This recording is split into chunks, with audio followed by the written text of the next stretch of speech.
தற்போது ஒரு அண்மை செய்தி. மூன்றாம் கட்ட மக்களவைத் தேர்தலுக்கான தேர்தல் பிரச்சாரம் ஓய்ந்துள்ளதை நாம் அண்மை செய்தியாக பார்த்து கொண்டிருக்கின்றோம்.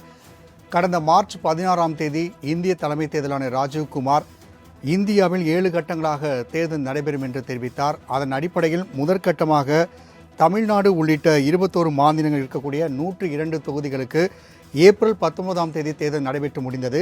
அடுத்ததாக 13 மாநிலங்கள் இருக்கக்கூடிய 88 தொகுதிகளுக்கு ஏப்ரல் 26ஆம் தேதி தேர்தல் நடந்து முடிந்தது. இந்நிலையில் மே 7ஆம் தேதி நடைபெறக்கூடிய மூன்றாம் கட்ட மக்களவைத் தேர்தலுக்கான தேர்தல் பிரச்சாரமானது இன்றுடன் ஓய்ந்துள்ளதை நாம் அண்மை செய்தியாக பார்த்து கொண்டிருக்கின்றோம்.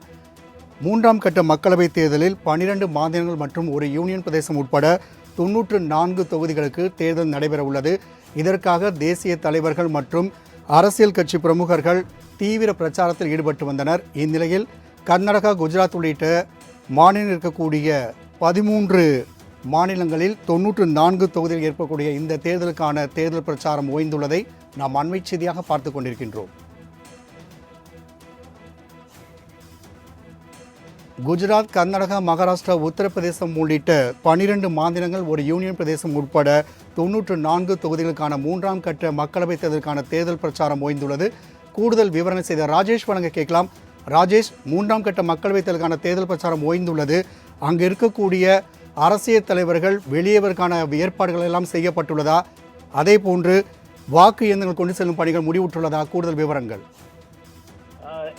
இந்த மூன்றாம் கட்ட மக்களவை தேர்தலை பொறுத்த வரைக்கும் குஜராத் மற்றும் கர்நாடகா, கோவா உள்ளிட்ட 12 மாநிலங்கள் மற்றும் ஒரு யூனியன் பிரதேசத்துக்கான இந்த மூன்றாம் கட்ட தேர்தல் என்பது அறிவிப்பு வெளியாயிருந்தது.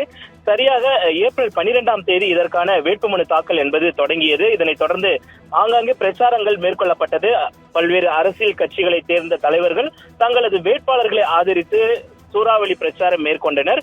கர்நாடகாவை பொறுத்தவரைக்கும் பிரதமர் மோடி, மத்திய இணை அமைச்சர்கள், உள்துறை அமைச்சர் அமித்ஷா உள்ளிட்டோர் அங்கு பிரச்சாரம் மேற்கொண்டார்கள். அதே போல காங்கிரஸை பொறுத்த வரைக்குமே ராகுல் காந்தி, பிரியங்கா காந்தி உள்ளிட்டோர் அங்கு தீவிர பிரச்சாரத்தில் ஈடுபட்டார்கள். இந்த நிலையில்தான் இந்த மூன்றாம் கட்ட மக்களவை தேர்தலுக்கான பிரச்சாரம் என்பது இன்று மாலை 6 மணியுடன் சரியாக நிறைவு பெற்றிருக்கிறது. இதனை அடுத்து வெளியூர்களில் வந்து இங்கு பிரச்சாரம் மேற்கொண்ட தலைவர்கள், மத்திய இணை அமைச்சர்கள் இருக்கக்கூடிய அனைவருமே வெளியேற வேண்டும் என தேர்தல் ஆணையம் அதிரடி உத்தரவை பிறப்பித்திருக்கிறது.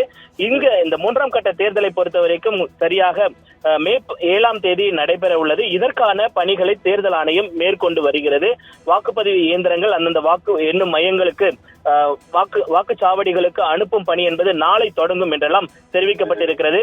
94 மக்களவை தொகுதிகளுக்கான இந்த பிரச்சாரம் என்பது தற்பொழுது ஓய்ந்திருக்கிறது. மூன்றாம் கட்ட மக்களவைத் தேர்தலுக்கான தேர்தல் பிரச்சாரம் ஓய்ந்துள்ளது. தகவலை பதிவு செய்தமைக்கு நன்றி ராஜேஷ்.